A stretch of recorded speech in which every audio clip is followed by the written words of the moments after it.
بسم اللہ الرحمن الرحیم.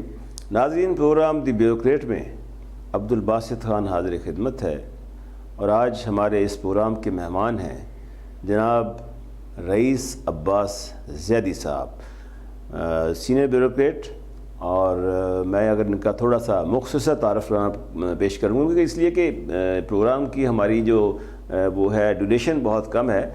رئیس عباس زیدی صاحب نے انگلش لٹریچر میں ایم فل کیا، اور اس کے علاوہ یہ تقریباً 6 کتابوں کے مصنف رہے، اور اس کے ساتھ ساتھ کتابیں انہوں نے تصنیف کرنے کے ساتھ ساتھ تقریباً کوئی 100 کے قریب پروگرام انہوں نے صوفی شعراء کے بارے میں مختلف چینل میں پیش کیے.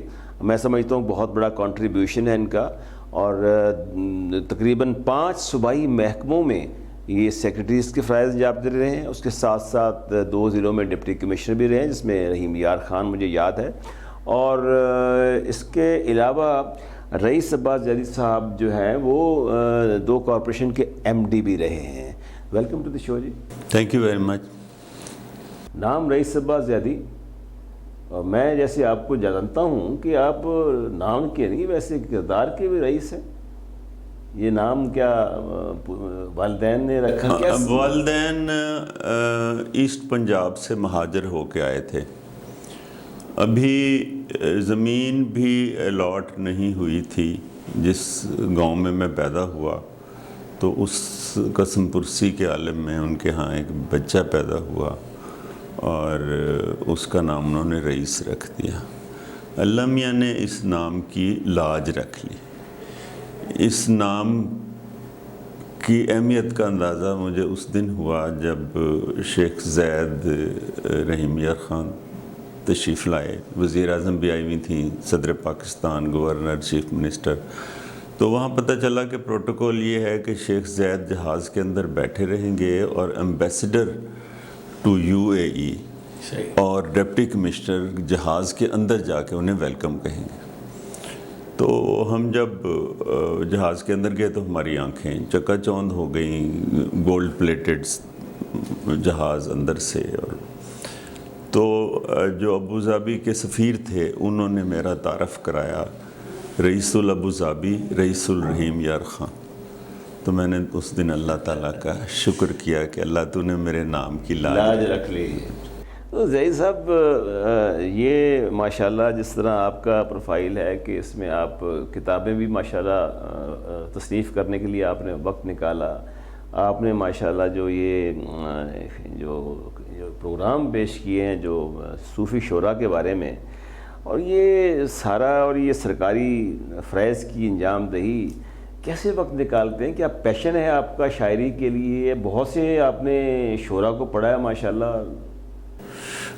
دیکھیں باسط بھائی، مولانا مودودی سے کسی کو اختلاف ہو سکتا ہے، لیکن وہ بہت بڑے عالم تھے، اس میں کوئی وہ نہیں. تو انہوں نے اپنی کتاب میں ایک لفظ کوائن کیا ہے. جس طرح ہوتا ہے نا بے مقصد گھومنے کو کہتے ہیں آوارہ گردی، اسی طرح مولانا نے ایک کتاب میں لفظ استعمال کیا آوارہ خوانی. جھنگ کے 16 سال میرے اوپر ایسے آئے کہ جب میں نے سوائے ٹینس کھیلنے اور کتابیں پڑھنے کے اور کوئی کام نہیں کیا. جو کتاب سامنے آئی پڑھ دی. اس کا نتیجہ یہ ہوا کہ مجھے لاکھوں اشعار اساتذہ کے اور موجودہ شعراء کے زبانی یاد ہیں. دی کریڈٹ گوز ٹو اللہ تعالیٰ کے میموری ہے. وہ جو ہے کہ انہی پتھروں پہ چل کر اگر آ سکو تو آؤ، مصطفیٰ زیدی. اور جس طرح میں آپ کو دیکھتا ہوں تو مجھے اکثر جب آپ سے گفتگو کا شرف حاصل ہوتا ہے تو مجھے مصطفیٰ زیدی یاد آتے ہیں. Mustafa Zaidi was a CSP officer, لیکن ان کی وجہ شہرت CSP افسر ہونا نہیں، ان کی وجہ شہرت ان کی شاعری ہے. ہائے کیوں خاک کی مانند بجھے بیٹھے ہو، شعلہ رو شعلہ فشاں شعلہ بدامہ زیدی. اور پھر ان کی ایک نظم ہے کہ وہ اس کا ایک شعر کہ بہت سے آئے ہیں تیری گلی میں لیکن میں متاع عزت سادات لے کے آیا ہوں. اور ایک جگہ کہا کہ جب ہوا شب کو بدلتی ہوئی پہلو آئی، مدتوں اپنے بدن سے تیری خوشبو آئی، اور شام کو قوس قزح ایسے نکھر کر نکلی جیسے تو اپنے اٹھائے ہوئے بازو آئی۔ اور پھر وہ جو حادثہ ایسے لوگوں کے دلوں پہ گزر جایا کرتا ہے۔ 3 نظمیں لکھی، شہناز 1، شہناز 2۔ فنکار خود نہ تھی میرے فن کی شریک تھی، وہ روح کے سفر میں بدن کی شریک تھی، اور اترا تھا جس پہ باب حیا کا ورق ورق، بستر کی ایک ایک شکن کی شریک۔ زید صاحب، شاعری ماشاءاللہ جس طرح آپ گفتگو کرتے ہیں، جس طرح آپ کی بات کا انداز ہے، میں اتفاق ایسا ہوا کہ جب آپ ڈپٹی کمشنر رحیم یار خان تھے تو میں بھی ایک دفعہ آپ کے پاس آیا تھا وہاں پر، چونکہ وہاں میرا کچھ زمینی معاملات تھے، تو آپ کو دیکھتا تھا اکثر اوقات آپ کوئی اپنے سے دگنی عمر کے آدمی کو بیٹا بیٹا کہہ کر پکارتے تھے بہت زیادہ۔ تو میں نے دیکھا کہ آپ نے جو اپنی گورننس میں، یعنی آپ کی جو ایک ایڈمنسٹریشن ہے اس کے اندر ایک نرمی اور ایک سافٹنس پیدا کی ہے۔ کیا بیوروکریٹ جب ایسی چیز کرتا ہے تو کیا وہ اس سے جو اصل بیوروکریسی ہے، افسر شاہی کی نفی نہیں ہو جاتی اس سے؟ نہیں، دیکھیں، administration is an art. Administration میں کی کسی کتاب میں کہیں نہیں لکھا ہوا کہ آپ سٹبرن ہوں، مغرور ہوں، بد زبان ہوں، بد کلام ہوں، بلکہ ایڈمنسٹریشن کی جو ٹیکسٹ بکس ہیں اس میں لکھا ہوا ہے کہ یو مسٹ لرن ٹو سے نو۔ آپ کو نہ کہنے کا سلیقہ آنا چاہیے کہ کوئی برا بھی نہ مانے۔ اور پھر وہ جو ماں باپ کی تربیت ہے اس کے اوپر میں نے سول سروس کو اوور رائڈ نہیں کرنے دیا۔ ایک دن میرے کمشنر نے کہا کہ you don't behave like a deputy commissioner, تو میں نے کہا کہ وہ تیری 2 ٹکیاں دی نوکری، میرا لکھاں دا سامن جائے، آج SNGT سے ایک لیٹر آ جائے تو یہ ڈپٹی کمشنری چلی جائے گی، لیکن میں اپنے ماں باپ کی تربیت کیسے بھولوں؟ تو باسط بھائی، میں 28 سال کی عمر میں 60-65 سال کے بوڑھے کو بیٹا کہہ دیا کرتا تھا بڑے آرام سے۔ بالکل صحیح بات ہے۔ اور اس سے ایڈمنسٹریشن میری کو کبھی کوئی نقصان نہیں پہنچا بلکہ فائدے ہوئے۔ اچھا زید صاحب، چونکہ ہمارا یہ پروگرام نارملی تو بیوروکریسی سے متعلق ہوتا ہے، لیکن آپ کا ماشاءاللہ ایک جو ایک علیحدہ شعبہ ہے جس میں آپ ماشاءاللہ یہ آرٹ کی خدمت کر رہے ہیں، جس طرح آپ شاعری میں آتے ہیں، جس طرح آپ صوفیہ اشعاروں کو پڑھتے ہیں، میں یہ سمجھتا ہوں کہ اس معاشرہ جو ہمارا اس وقت ہے، من حیث القوم اگر ہم دیکھیں تو اس معاشرے میں بہت سی بیماریاں ہیں، بہت سی جسے کہتے ہیں نا کہ برائیاں ہیں، قباحتیں ہیں، 100 چیزیں ہیں، اور ہمارے ہاں لیڈرشپ اس کو ٹھیک کرنے میں ناکام رہی۔ اب آ جاتی ہے بیوروکریسی جی کا نام آتا ہے تو اس وقت یہ ہوتا ہے کہ بیوروکریسی اپنے ڈنڈے کے زور پہ کم از کم لوگوں کہتی ہے۔ اویئرنیس تب ہوگی اگر ایجوکیشن ہو، ایجوکیشن ہمارے یہاں اتنی ہے نہیں۔ تو اس معاشرے کو جب آپ دیکھتے ہیں تو اس معاشرے سے ہی ہمارے یہ جو پولیٹیکل لیڈرشپ آتی ہے، اسی معاشرے سے ہمارے بیوروکریٹس نکلتے ہیں۔ تو آخر یہ کس طرح ٹھیک ہوگا؟ کیا سجیسٹ کرتے ہیں اس کے لیے آپ نے اس کا؟ دیکھیں، اس ملک کی بدقسمتی یہ ہوئی کہ فادر آف دی نیشن، اس ملک کی عمر ابھی تقریباً 1 سال تھی کہ وہ اس دنیا سے رخصت ہو گئے۔ لیڈر پیدا نہیں ہوا کرتا۔ 2 ہسٹوریوگرافر ہیں، ابن خلدون اور الفریڈ جے ٹوائن بھی، وہ کہتے ہیں کہ ہسٹری کی فورسز ایک لیڈر اور ہیرو کریٹ کیا کرتی ہیں۔ بدقسمتی سے قائد اعظم کے بعد ہم نے کوئی جینون لیڈر پیدا نہیں کیا، ایک ایکسیپشن کے ساتھ کہ ذوالفقار علی بھٹو ایک جینون عوامی لیڈر تھے، لیکن ہم نے انہیں پھانسی لگا دیا۔ باقی لیڈر جو ہیں وہ پگمیز ہیں، بونے ہیں، جو کریٹ کیے ہیں اداروں نے۔ جو پھر کیا ہوا کہ ضیاء الحق صاحب نے یونیورسٹی اور کالجز کی یونینز پہ پابندی لگا دی۔ کچھ لیڈر اب بھی، جاوید ہاشمی ہے، لیاقت بلوچ ہیں، یہ آئے تھے کالجوں یونیورسٹیوں کی یونینز سے۔ اب جو لیڈرشپ ہے وہ آئی ہے کونسلروں سے، یہ چیئرمین بن گئے یونین کونسل کے، پھر MPA کا الیکشن لڑ لیے۔ یہ ان کی سوچ نالی پکی کرانے سے اور گلی پکی کرانے سے آگے بڑھی نہیں۔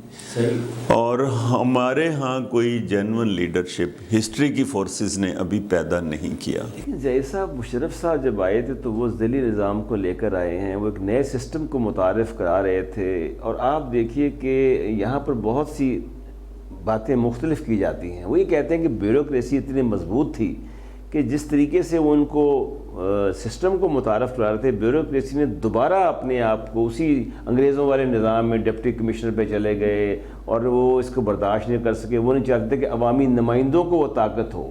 تو کیا عوامی نمائندے اس قابل نہیں تھے یا کیا وجود؟ میں اس وقت سروس میں تھا اور مجھے بہت اچھی طرح یاد ہے, ہر ڈکٹیٹر جو ہے وہ اپنے ٹینیور کو طویل کرنے کے لیے یہ ایک قوم کے ساتھ ایک فراڈ کیا کرتا ہے. وہ فراڈ تھا جو ایوب خان انڈونیشیا میں ٹرائی کیا تھا, امریکہ نے بیسک ڈیموکریسی کا سسٹمز لے کے آیا. وہ بی ڈی ممبر خرید کے محترمہ فاطمہ جناح مادر ملت کو اس نے ہرایا. He used it. دین ویسے سوری میں آپ کو ٹوک رہا ہوں, محترمہ فاطمہ جناح کا ہارنا میں سمجھتا ہوں اس ملک کی بہت بڑی بدقسمتی تھی, کیونکہ اس کا پولنگ ایجنٹ شیخ مجیب الرحمان تھے. انہیں ہرایا گیا تھا. آپ کو پتہ ہے باسط, بڑی انٹرسٹنگ بات ہے, اپنے ہم ناظرین کو بتانا چاہیں گے کہ محترمہ فاطمہ جناح کو الیکشن کے لیے مغربی پاکستان کے سارے لیڈر گئے. انہوں نے کہا میں سیاست میں نہیں آؤں گی. صحیح. پھر مولانا بھاشانی مشرقی پاکستان سے آئے, ان کو بھی انکار کر دیا. تو انہوں نے دروازے کی طرف جاتے جاتے کہا کہ محترمہ ہم مسجد میں بیٹھا تھا, تمہارا بھائی ہمیں سیاست میں مسجد سے اٹھا کے لے کے آیا, اور اگر اب تم سیاست میں آنے سے انکار کرتی ہو تو میں بھی واپس مسجد میں جا رہا ہوں. کیا ورڈز تھے؟ مادر ملت نے کہا سٹاپ ہیئر, میں سیاست میں آؤں, اور ان کو ہروایا گیا. بی ڈی ممبر خریدے گئے. کیونکہ مجھے یاد ہے زئی صاحب اس وقت ریڈیو ہوا کرتے تھے, یہ الفاظ میرے آج تک بھی کانوں میں گونج رہے ہیں کہ فاطمہ کیا جانے سیاست کیا بلا ہوتا ہے. اور وہ فاطمہ ہار گئی, وہ فاطمہ جس نے کہ تحریک پاکستان میں اپنے بھائی کا ہاتھ پکڑ کر یہ تحریک چلائی اور پاکستان بنایا. محترمہ جو قائد کرنل الہی بخش کی ایک کتاب جو بین ہو چکی ہے اور اب اس کے ایکسپرگیٹڈ ایڈیشن شائع آکسفورڈ یونیورسٹی پریس نے کی ہے. کچھ لوگ زیارت میں قائد اعظم سے ملیں گے. Quaid Azam refuse to C. Colonel الہی بخش نے کہا کہ ان کی طبیعت بھی ٹھیک نہیں ہے اور ہم کوئی وزٹر الاؤ نہیں کر سکتے. تو جب انہوں نے مجبور کیا, میں ان کا نام نہیں لیتا, ان لیڈروں نے, تو کرنل الہی بخش لکھتے ہیں کہ میں اندر چلا گیا اور میں نے جا کے کہا کہ کچھ لوگ زبردستی آپ سے ملنا چاہتے ہیں. تو قائد اعظم نے کہا who are they? They are leaders of the Muslim League. Quaid said which Muslim League? تو کرنل الہی بخش کہتا ہے کہ میں نے بکھلا کے میرے منہ سے نکلا کہ دی مسلم league which founded Pakistan. Quaid said no, me and my sister founded Pakistan. واہ واہ, کیا خوبصورت بات کی. اچھا اس بات یہ سب تھوڑا سا ہم آپ کے جو آپ کا کیریئر تھا جو سرکاری جس میں آپ نے فرائض انجام دیے, اب سیکرٹری ہیلتھ رہے, سیکرٹری اوقاف بھی رہے, 2-4 بھی آپ کے پاس تھے. سیکرٹری ہیلتھ کے ہوتے, اب دیکھیے ہمارے ملک میں ہم جوانی سے بڑھاپے میں قدم رکھ رہے ہیں. ہمارے یہاں وہی 5-6 ہسپتال رہے, مریض رول رہے ہیں. کیا مطلب نہ مشرف صاحب کے دور میں, نہ ضیاء صاحب کے دور میں, نہ یہ جو ہمارے جمہوری ادوار رہے ہیں, کسی کو کیا یہ بیوروکریسی کا فالٹ تھا کہ توجہ نہیں دلائی گئی کہ اب ہسپتال بنائے ہیں, آبادی اتنی بڑھ رہی ہے, ایک ہسپتال میں کتنے لوگ بیڈ پر پڑے ہیں, کچھ لوگ فرشوں پر پڑے ہوئے ہیں, بچے ایک بیڈ پہ 8 پڑے ہوئے ہیں آ کے. یعنی کیا یہ بیوروکریسی کا فالٹ تھا یا لیڈرشپ کا فالٹ تھا؟ I have no regrets. میرا ٹینیور, میں اس سے مطمئن ہوں. چودھری پرویز لائی چیف منسٹر تھے. 450 ہسپتال ہیں پنجاب میں. ہم نے الٹرا ساؤنڈ مشینیں RHCs تک پہنچا دیں، تحصیل ہیڈ کوارٹر ہاسپٹل تک پہنچا دیں. مجھے یاد ہے اچھی طرح ملتان انسٹیٹیوٹ آف کارڈیالوجی 15 دن کے لیے چوہے صاحب نے مجھے بھیج دیا، ملتان جا کے بیٹھ کے ہم نے اس کا افتتاح کروایا. وزیر آباد انسٹیٹیوٹ آف کارڈیالوجی کو ہم نے چھتوں تک پہنچا دیا. فیصل آباد انسٹیٹیوٹ آف کارڈیالوجی شروع کرایا. ایمرجنسیز اپ گریڈ کی 8 ٹرشری کیئر ہاسپٹلس کی. اٹینڈنس کا ٹائم ہم نے 28 سیکنڈز کر دیا کہ مریض آ کے اترے ایمبولنس سے اور اس کا ٹریٹمنٹ شروع ہونے تک 20 کمپیوٹر رکھ دیے گئے، ٹائمر رکھ دیے گئے کہ 28 سیکنڈ میں. جیسے انفراسٹرکچر کی بات بھی ہے نا کہ ہسپتال کیوں نہیں بنائے گئے ہمارے؟ ہسپتال آلریڈی موجود ہیں، وہی ہسپتال ہے. اب آپ جائیں ہسپتالوں میں ظہیر صاحب، تو ہسپتال میں یقین جانیے انسان کا کندھے سے کندھا مل رہا ہوتا ہے، اتنا رش ہوتا ہے وہاں آ کے. اور کمیونیکل ڈیوز آپ کو پتہ ہے جو ڈیزیزز ہوتی ہیں جو کہ ایک انسان کے پاس ہونے سے پھیلتی ہیں آ کے. مطلب آپ دیکھیے کہ اس معاشرے میں کتنی بیماریاں پھیل رہی ہیں، کتنے پریشرز ہیں، اوپر سے سیوک لائف ہماری ٹریفک کی وہ دیکھیے کتنی خراب ہے. تو کم از کم کوئی آپ دیکھیے نا کہ 2-3 پرائیویٹ ہسپتال ہیں، وہاں تو بہت فیسیں دیتے ہیں آ کے. سرکاری ہسپتالوں میں جو رپورٹیں بھی آتی ہیں ان کے بارے میں کویسچن مارک ہوتا ہے. تو کیا مزید ہسپتال بنانے کی ضرورت ہے؟ جس چیز کو روکنے کی ضرورت ہے وہ ہے پاپولیشن ایکسپلوژن. آپ پلاننگ کرتے ہو سکولوں کی، ہسپتالوں کی، نالیوں کی، سڑکوں کی، نہروں کی، سیوک امیونٹیز کی، آپ پلاننگ کرتے ہو 10 لاکھ کی. صحیح. 2-3 سال میں آپ کی آبادی اسی شہر کی 20 لاکھ ہو جاتی ہے. کراچی کی آبادی اس وقت 2.5 کروڑ ہے، 1.5 کروڑ کے قریب لاہور کی آبادی ٹچ کر رہی ہے. دیکھیں آپ کو تعلیم لانی پڑے گی. 1.5 کروڑ کی آبادی دکھائی ہے انہوں نے سینسس کے اندر. 2.5 کروڑ ہے، حالانکہ 2.5 کروڑ آپ بتا رہے ہیں. آپ کو تعلیم لانی پڑے گی، پاپولیشن پلاننگ پروگرام لانا پڑے گا بنگلہ دیش کی طرح، صحیح ہے، چائنا کی طرح. ایران نے بھی بڑا ایران نے کیا، حالانکہ وہ سخت جو ہے ایک مذہبی ریاست ہے، اس کے باوجود. لیکن یہاں پاپولیشن گروتھ ریٹ ایران کا فاسٹسٹ ریڈکشن پروگرام ہے سر. چائنا میں تو فورس زبردستی کیا گیا نا چائنا میں. وہاں تو انہوں نے باقاعدہ ایک گفت و شنید کے ذریعے جو اتنے لوگوں کی شادی ہوتی تھی، بچوں کی، پیرنٹس کی، ان کو بلا کر وہ ان کو باقاعدہ ایجوکیشن دیتے تھے. پاکستان کی جو سوسائٹی ہے نا وہ تقسیم ہوئی ہوئی ہے. It's not a nation, it's a mixture of population divided into castes, creeds, sects, provincialism, parochialism, اور ہم تقسیم در تقسیم ہوئے ہیں. اور اس میں لیڈرشپ کا اچھا، ایران میں وہ تو ایک ایکس سوشلسٹ کنٹری ہے نا، چائنا میں کہہ دیا اسٹیٹ نے، وہ کہہ دیا بس. ایران میں 95% پاپولیشن ایک آیت اللہ کی بات پہ چلتی ہے.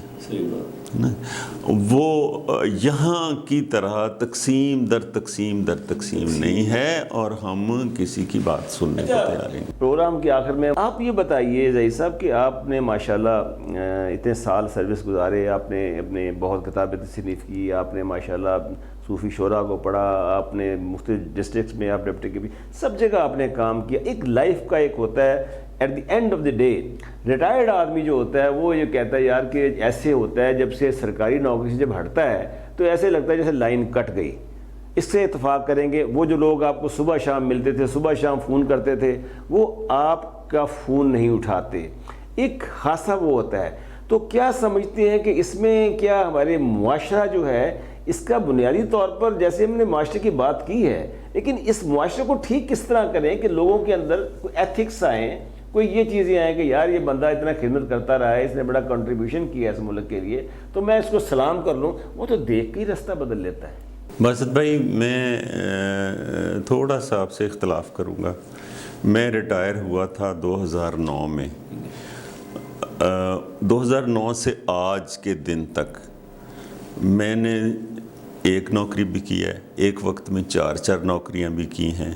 مجھے نہ تو گلہ ہے اس سے کہ یہاں امپلائمنٹ اپرچونیٹیز نہیں ہیں، نہ گلہ ہے میرے میں جتنا کچھ میں نے سیکھا تھا، جتنا کچھ میں نے پڑھا تھا، جتنے کچھ کی مجھے تربیت ہوئی تھی، وہ ساری استعمال ہو گئی.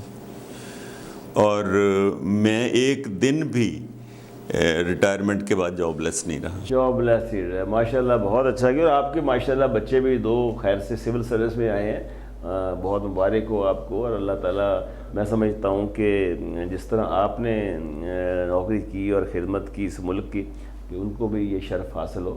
میری دعائیں آپ کے ساتھ ہیں. زہیر صاحب ایک چھوٹا سا سوال اور کر لوں. ارشاد. اگر آپ کو دوبارہ زندگی ملے تو کیا سول سرونٹ ہی بنیں گے؟ میرا پی ایچ ڈی کا تھیسس جو ہے نا وہ اپروو ہو گیا ہے. وہ صرف ایک آبجیکشن لگا جو ہمارے دفتروں کی عادت ہے. تو I would love to be a scholar. Thank you so much. Thank you Raees صاحب ٹائم دینے کا. ناظرین, آج ہمارے پروگرام دی بیوروکریٹ میں ہمارے بہت ہی خوبصورت مہمان تھے رئیس عباس زیدی. تو ہمارا جو نیکسٹ پروگرام ہے دی بیوروکریٹ, اس کے انتظار میں آپ اس چینل کو سبسکرائب کرنا نہ بھولیے. چینل جو ہے ہمارا سٹی چینل نیوز 7, آپ اس کو دیکھتے رہیے. اس کے ساتھ ہی ہمیں اجازت دیجیے. اللہ حافظ.